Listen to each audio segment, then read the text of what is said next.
Lors d'une cérémonie organisée le 28 juin 2023 dans l'après-midi, au Centre Canal Events à Paris, le portail de la Ceinture et la Route, site officiel d'information dédié à l'initiative chinoise Les Nouvelles Routes de la Soie, a été présenté à un public francophone. Plusieurs dizaines d'invités français et chinois y ont assisté, l'occasion de célébrer le 10e anniversaire de l'initiative La Ceinture et la Route, mais aussi de découvrir, à travers une vidéo, l'édition française du portail de La Ceinture et la Route, ainsi que les résultats obtenus dans le cadre de cette initiative dans différentes régions du monde par la coopération internationale.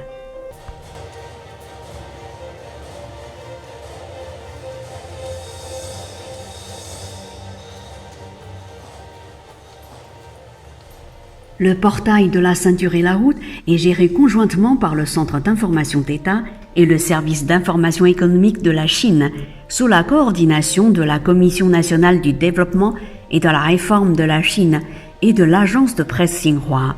Il s'agit donc là du site d'information le plus fiable et le plus complet concernant la Ceinture et la Route. Parmi les personnalités présentes, plusieurs sont montées sur l'estrade pour un discours.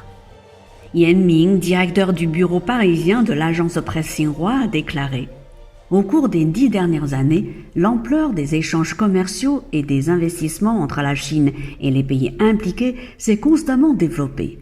En tant que plateforme officielle de publication d'informations sur l'initiative La Ceinture et la Route, le portail dédié s'appuiera sur le réseau mondial de collecte d'informations de l'agence de presse Xinhua pour fournir aux entreprises, aux investisseurs, aux agences de promotion du commerce et aux think tanks un accès plus efficace aux informations et une plateforme de publication des résultats. » Brice Lebourg, cofondateur de Lebourg-Savie, a ensuite brièvement présenté la fondation Lebourg-Savie, structure dédiée à la promotion de la culture du vin dans la province du Ningxia qui constitue une étape incontournable sur la route de la soie.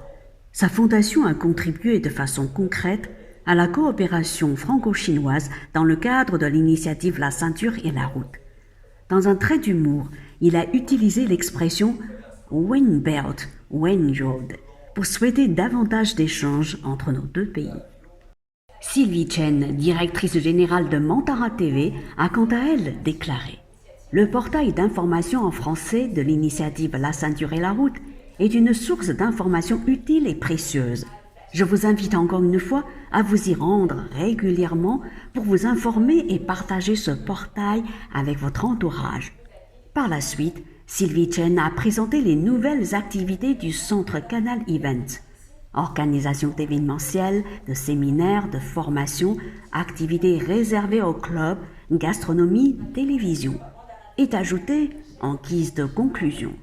Le Centre Canal Events, trait d'union entre la Chine et l'Europe, ambitionne de poursuivre son évolution avec vous.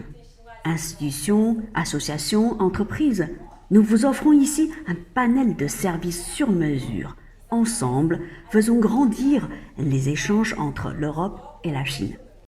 Enfin, Tian Lixia, ministre conseillère de l'ambassade de Chine en France, a déclaré « Au cours des 10 années qui se sont écoulées suite au lancement de l'initiative La Ceinture et la Route, plus de 3000 projets de coopération ont été réalisés, mobilisant près de 1000 milliards de dollars d'investissement, créant 420 000 emplois dans les pays riverains, aidant près de 40 millions de personnes à sortir de la pauvreté et attirant la participation de plus des 3/4 des pays du monde et de 32 organisations internationales.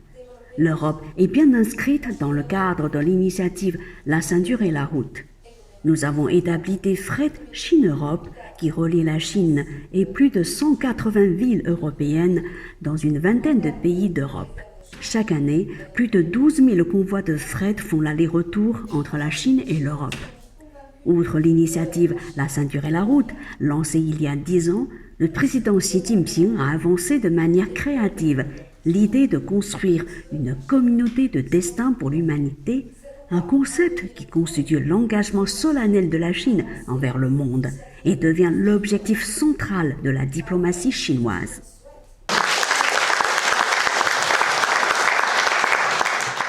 J'espère que nous aurons l'occasion d'avoir encore de nombreux échanges entre nos différentes gastronomies qui en fait sont tous animés par le partage de nos différentes cultures. C'est exceptionnel, ça nous donne l'occasion de renforcer les liens entre la Chine et la France, dans le cadre des routes de la soie, qui vient d'être rappelé aujourd'hui, son 10e anniversaire, c'est cela ? Et donc on a beaucoup apprécié cette soirée. Personnellement, je m'occupe d'une petite galerie d'art et on a eu l'occasion d'exposer à Shanghai et à Pékin et d'avoir beaucoup d'amis chinois dans le domaine artistique. J'ai commencé à consulter, j'ai scanné tout à l'heure le QR code, j'ai effectivement vu qu'il y avait des tonnes et des tonnes de projets, donc je pense que c'est une mine de recherche considérable, mais qui permet de comprendre l'étendue des projets chinois et de l'importance qu'ils ont déjà. Et a priori, ce n'est qu'un début puisqu'on n'est qu'à l'origine. Et je pense que dans les 10 prochaines années, ça va encore être beaucoup plus fort. Et ça y est, maintenant il y a un portail superbe avec différents articles, différents chapitres qui montrent tous les aspects de la Chine et qui donnent les idées, beaucoup d'idées à nous qui sommes extérieurs à la Chine pour savoir dans quelle direction aller.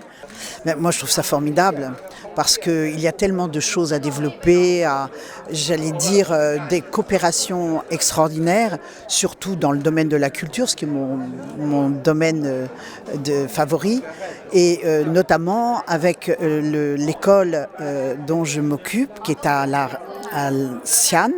Xi'an, comme on sait, c'est l'ancienne capitale, mais qui est aussi le départ de la route de la soie. Déjà, c'était une grande surprise de voir l'ensemble des réalisations qui ont pu être faites depuis une dizaine d'années à l'international, donc quels que soient les continents, les pays, les collaborations qui ont pu être développées à travers l'industrie, les services, la culture et même l'humanitaire.